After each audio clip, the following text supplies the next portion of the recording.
हमारे रावदान सिंह जी, हमारे विधायक महेंद्रगढ़ से बहुत वरिष्ठ, हमारे कुलदीप वत्स जी बादली विधायक, हमारे बड़े वरिष्ठ साथी हैं। सुखबीर कटारिया जी हमारे गुड़गांव से पूर्व मंत्री, हमारे यहाँ से प्रत्याशी रहे। सुधीर जी, हमारी बहन सुनीता वर्मा जी, हमारे बहुत से साथी यहाँ पे, एक एक का नाम नहीं ले पा रहे क्योंकि भीड़ थोड़ा सा संख्या लोगों की ज़्यादा है। तो ज़्यादा बात ना करते हुए, देखिए आज प्रदेश की सरकार की कार्यशैली आपने देख ली। ये 7.5 साल हो गए देश की सरकार, 7.25 साल देश की सरकार को, 7.25 साल प्रदेश की सरकार। ये जो 7-8 साल का टाइम होता है कम नहीं होता, बहुत ज़्यादा टाइम होता है। लेकिन इस 7-8 साल के बाद आज प्रदेश की क्या स्थिति है? प्रदेश पटरी से उतारने का काम इस सरकार ने किया, अर्थव्यवस्था फेल हो गई। आज हरियाणा पे जब जितना 2014 में जब सरकार आई थी उसकी तुलना में 3 गुना ज़्यादा कर्जा है सरकार ने लिया, लेकिन कोई नया काम इनने कराया नहीं, ना इनमें निवेश हुआ। जो प्रदेश 2014 से पहले निवेश दर में और विकास दर में नंबर 1 था, जो बेरोजगारी दर में और अपराध दर में देश में नंबर 1 आ गया। और ये मैं नहीं कह रहा, नीति आयोग कह रहा है, भारत सरकार, रिकॉर्ड की बात। तो बेरोजगारी और अपराध में दर में नंबर 1 कोई प्रदेश हो जाए तो ये प्रदेश सरकार, और जैसे हमने कहा भाई विकास की कार्रवाई ठप, और इसमें मैं साथ के साथ ये भी सरकार पे कि भाई वैसे तो पूरे हरियाणा के विकास की कार्रवाई ठप, मगर जो एनसीआर का जो क्षेत्र है इसकी पूरे एनसीआर के क्षेत्र का हुलिया बिगाड़ दिया सरकार ने। यहाँ जो है बड़े भेदभाव का शिकार है पूरा एनसीआर का क्षेत्र। जो एनसीआर के क्षेत्र में एक योजनाबद्ध तरीके से विकास को आगे बढ़ना चाहिए था, कहीं मेट्रो बननी चाहिए थी, कहीं इंडस्ट्रियल कॉरिडोर आने चाहिए थे, कहीं डेवलपमेंट प्लान डेवलपमेंट होनी चाहिए थी एनसीआर के क्षेत्र के अंदर। आज पूरे एनसीआर के क्षेत्र के साथ, हरियाणा के साथ साथ इस एनसीआर के क्षेत्र का भी बहुत नुकसान हो गया। 7-8 साल में कुछ नहीं हुआ है पूरे एनसीआर क्षेत्र में। तो ये हमारे जो है आज सामने सारी बातें हैं। किसान की बात है, आपको पता है कि अभी जो है किसान का इशू चल रहा है। गरीब आदमी महंगाई और बेरोजगारी से त्रस्त है। तो इन बातों को लेकर हम लोग के बीच में जा रहे हैं, और लोग, हरियाणा के लोग, मैं समझता हूँ आने वाले समय में एक बदलाव की तरफ अपना रुख बना रहे हैं। बाकी आप कोई जो बात हो, किसान आंदोलन के नाम पे जो हिंसा हो रही है उसको लेकर आप क्या कहेंगे? उचित है अनुचित? नहीं, हिंसा तुगलकी फरमान आया कि उस रामलीला ग्राउंड में किसान धरना नहीं दे सकता और कोई भी दे। वो रामलीला ग्राउंड देश के देशवासियों का था, वो किसी देश की सरकार का नहीं था आज तक 70 साल। और जब ये फरमान आया तो क्या दूसरा फरमान ये आया कि दिल्ली के अंदर एंट्री नहीं कर सकते। तो जब ये आके और बैरिकेड बनने का काम हुआ सड़कों पे ही, तो कि भाई देश की राजधानी में आया कि भाई ये एक आदेश कि भाई मीडिया ज़्यादा है तो इसीलिए हम अंदर नहीं घुसने देंगे। तो क्या 70 साल से जो पुरानी जो सरकारें थी उनमें भी तो सरकार के खिलाफ प्रदर्शन और हुए थे। तो क्या ये संवैधानिक अधिकार नहीं था?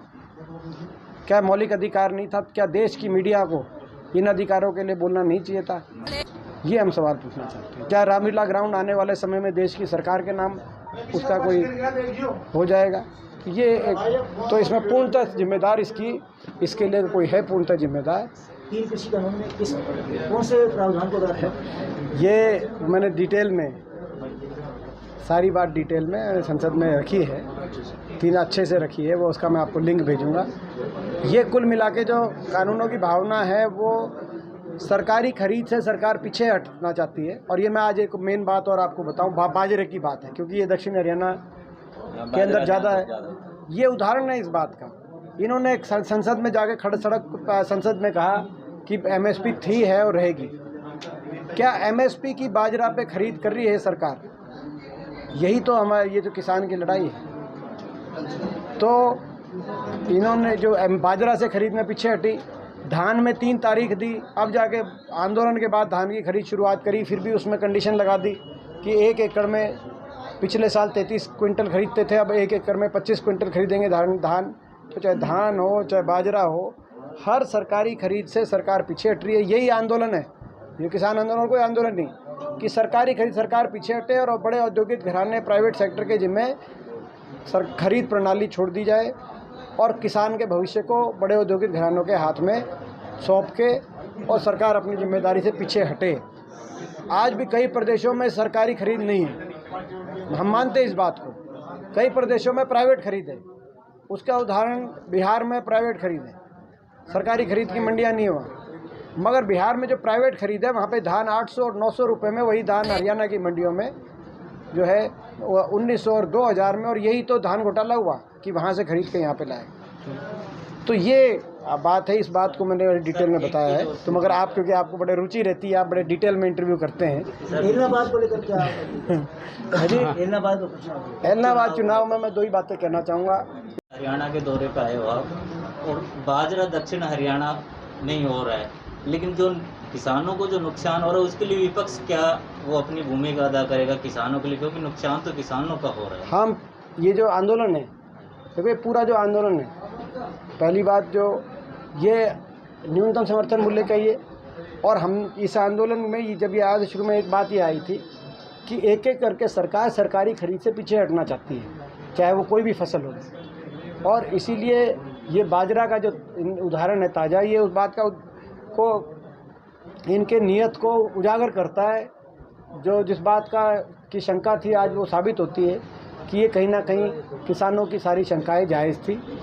और इसीलिए हम जो है बाजरा जहाँ भी जिन ज़िलों में, कल दादरी में भी एक मीटिंग हुई, तो जहाँ जिन ज़िलों में भी ये बाजरे की जो बात आ रही है, हम पूरी तरीके एक जगह जाएंगे, किसान के साथ खड़े होंगे। जहाँ मंडियों में जाने पड़ेगी मंडियों में भी जाएंगे, पूरी तरीके से किसान की हकों की लड़ाई लड़ेंगे। दुर्भाग्य की बात है कि एक ऐसी सरकार है। कुछ किसानों से मेरी बात हुई तो वो कहते जी हमने तो खेत बटाई पे ले रखे थे, हमारे नाम थे नहीं, तो अब अगर मार्केट में नहीं बिकेगा तो हमें तो मिलने नहीं 600 रुपये जो ये बोल रहे हैं। हाँ, और वो 600 भी क्यों, न्यूनतम समर्थन मूल्य कह रहे हैं ना, ये तो MSP कह रहे हैं कि MSP है और रहेगी। ये भाजपा का जवाब था मेरे को संसद के अंदर, आपने देखा होगा। तो ये पहले तो बताएं कि क्या वो गलत बोल रहे थे, और क्या जो मैंने जो बोल रहा था वही बात सही थी कि भाई थी है और रहेगी, लेकिन क्या मिलेगी? अनाउंस तो होगी बाजरा की MSP। क्या वो जो अनाउंस हुई MSP वो मिल रही है दक्षिण हरियाणा के किसान को? अगर वो मिल रही है तो बीजेपी की बात सच है। नहीं मिल रही। वाताकुनु AC दफ्तर में बैठ के दिल्ली में और AC पार्लियामेंट के अंदर बैठ के मंत्री अगर कहेंगे कि MSP मिल रही है, उस बात से हम नहीं मानेंगे। हम जो किसान जो बाजरे की ढेरी के पास मंडी में खड़ा होकर कहेगा मेरे को MSP मिल रही है, हम उस बात से मानेंगे। क्या तो आप खुद देखें। तो आज इनका जो एक दावा था, आमदनी दुगने के दावा की हवा निकली, इनके स्वामीनाथन कमीशन के दावे की हवा निकली, और अब इनके MSP थी है और रहेगी इस दावे की भी हवा निकली। आपका